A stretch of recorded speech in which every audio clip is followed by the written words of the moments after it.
انتخاباتو په نتیجه کې رائټست جماعتونه انتخابات وګټلو او را حکومتونه جوړ لیبرل ډیموکراټک جماعتونه چې لیبرل او پروګریسیو هغه په شا پاتې شو. دا په دنیا کې یو فنامنا ده. امریکا، فرانس، جرمني، پولینډ، هنګري، نیدرلند، فنلند او اوس په سویډن کې. نو دا یو فنامنا ده چې دا شوې ده. دویمه دا شوې ده چې دا څومره چې دا ملیټنټ شو دهشتګرد چې دې پسې دنیا لګېدلې و. دا ځکه دا خبره کوم چې د دې بین الاقوامي چې کوم سیناریو ده د هغې براه راست اثر په موږ دی. بیا دویم شی دا شوې دی چې دا څومره ملیټنټس چې وو چې دې خلاف مغرب جنګ کولو او موږ هم په جنګ کې اچولي وو، هم دغه مغرب یو ځل بیا امریکا یو ځل بیا هم د دغه ملیټنټ سپورټ کوي.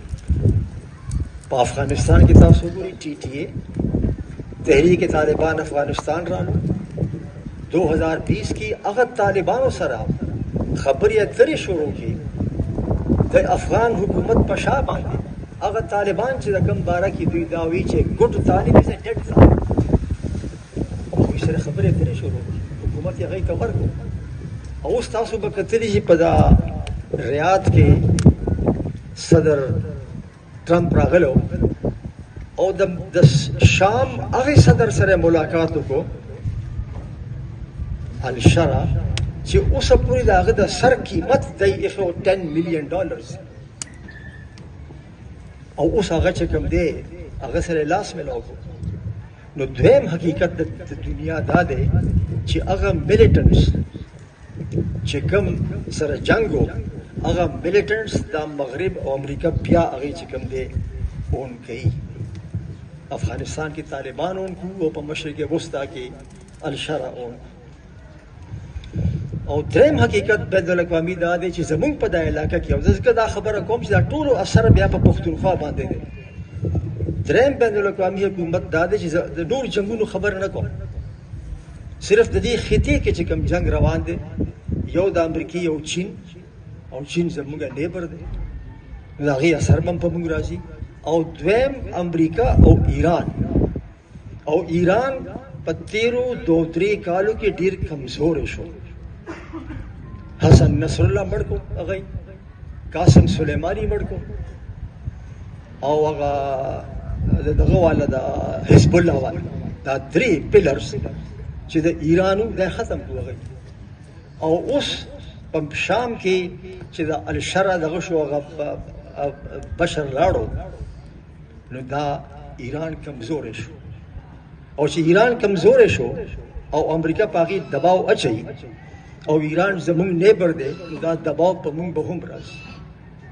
او امریکې دا ویلي دي چې د ایران نیوکلیر پروګرام که چېرې دا موږ برابر نه کړو بیا موږ جنګ ته تیار یو. نو دا هم یو حقیقت دی. او څلورم حقیقت دا دی چې په ټول دنیا کې تاسو وګورئ پاپولیزم تاسو پوهېږئ چې دا پاپولیزم څه شی دی په سیاست کې. پاپولیزم چې کوم دی هغه اوبراویږي او جمهوریت په شا کېږي. نو زموږ پاکستان کې به هم چې کوم دی جمهوریت به په شا کېږي، آلریډي په شا دی. خو دا دغه چې کوم دی سیناریو چې کومه ده او د دې اثر به په پاکستان ټولو نه زیات وي. اثر خو به په ټوله دنیا وي خو په موږ به ټولو نه زیات ځکه وي چې موږ یو ځل مخکې هم د لویو ملکونو جنګونه په خپله خاوره کړي دي، اجازت مو ورکړی دی. موږ د دې خبرې عادي یو، موږ دا کړي دي. نو که اوس دا لوی جنګونه کېږي نو هېڅ بعید نه ده چې ته ورته بیا خپله ځمکه آفر کړي. او حالات داسې ښکاري هغه کومه ځمکه چې ورته آفر کړي هغه زما ځمکه ده، د پښتونخوا ځمکه. نو زما خپل دا خیال دی چې دا اوس کوم دغه روان دی چې موږ چونکې دا کړي دي پخوا نو دې خبرې ډېر امکان دی چې یو ځل به ورته بیا موږ په دې خپل ملک کې جهادي فیکټریانې جوړې کړي دي. موږ په دې خپل ملک کې سلیبس څه جوړ کړی و ماشومانو لپاره په نیبراسکا کې جوړ شوی. ما هغه سلیبس کاپیانې ځان سره ایښې وې څه وخت. نو مونږ دلته کې او د ټولې دنیا نه مو چې کوم دی دهشتګرد اوستی په ټرایبل ایریا کې مو سنبال کړي او مونږ بیا دا دعوه کوله چې مونږ د دې دغه نه کوو، مونږ د دې پرورش نه کوو، خو هیڅ پته نه لګي. دا به وخت ثابت دی. اوس چې کوم دی دا به دې دغه صورتحال کې اوس علاقایي څه صورتحال دی، دا خو بین الاقوامي دی. زمونږ په دا ریجن کې څه کېږي، زمونږ همسایه د چین، د ایران، افغانستان او ایران او انډیا، او په دې کې دوه بارډرز، اول یو بارډر و انډیا سره چې هغه ګرم و، اوس افغانستان سره بارډر ګرم دی. دا مخکې نه وه. او خاص کر دا مونږ چې دا بارډ وایر ولګولو، او خاص کر چې دا افغان مهاجرین سره مونږ څه وکړو، هغوی نه مو فوټبال جوړ کړ او هغوی مونږ هم داسې واپس خپل ملک ته ولېږلو.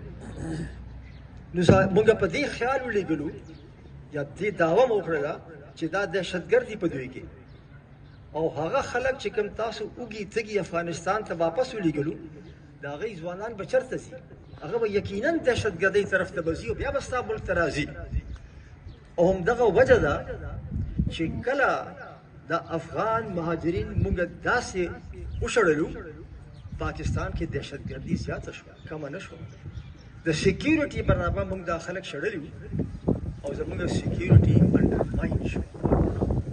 نو که تاسو د ریجن د خطې د حالت وګورئ، نو هندوستان سره دا جنگ، افغانستان سره جنگ، ایران سره ډېر ښه حالات وو، لیکن اوس ایران سره هم په بارډر باندې کلیشز تاسو اوس زیات فریکونټلی کېږي. نو د خطې صورتحال دا دی چې ستاسو په څلورو بارډرز کې 3 بارډر زموږ هغه هر وخت یې څه نه څه وخت کې په جنګ کې راتلی شي. نو ریجنل سچویشن چې کوم دی هغه هم زموږ ډېر مخدوش دی. یو خو بین الاقوامي صورتحال دی او یو د دې چې کوم دی، او دا چې کوم میلیټنټس دي تاسو ته به هم یاد وي چې دا څومره لوی خلک وو په هغې کې، که نیک محمد و، که بیت الله محسود و، که حکیم الله محسود و، او که هر څوک و، هغې کې یو هم ستاسو سیکیورټي فورس نو ختم کړی، هغه ټول ډرونز ختم کړي. مونږ دعوه خو کوله چې مونږ دې سره جنګ کوو، لیکن مونږ جنګ نه کولو، هغه ټول هغې ختم کړي. مونږ کوټه کې شورا جوړه کړې وه. نو زه وایم چې دا کوم بین الاقوامي حالت دی دا خو په ټول دنیا باندې به دا اثر غورځوي، خو زما او ستا په علاقه باندې به د دې اثر زیات وي، په پاکستان کې. او پاکستان کې بیا په خیبر پښتونخوا کې، او بیا داسې خلک هم دي چې هغوی دپاره جنګ چې کوم دی په دې خطه کې، هغه د هغوی په مفاد کې دی. یو وار انډسټري جوړه شوې ده او په دا وار انډسټري کې ډېر د هغې بینیفیشریز دي. نو دا ماحول چې زه ګورم او دا بین الاقوامي دغه چې زه ګورم، نو ماله داسې ښکاري چې یو ځل بیا زمونږ دا سیمه چې ده، زمونږ دا خطه چې کومه ده، خاص کر د پښتنو، دا به یو ځل بیا په جنګ کې راځي. او دا په جنګ کې راشي نو دا به تاسو وګورئ څه پکار ده. نو دا علاقایي صورتحال دی او په دې کې د دې میلیټنټس دا کردار دی. درېیم به زه دا وایم چې اوس ملکي منځ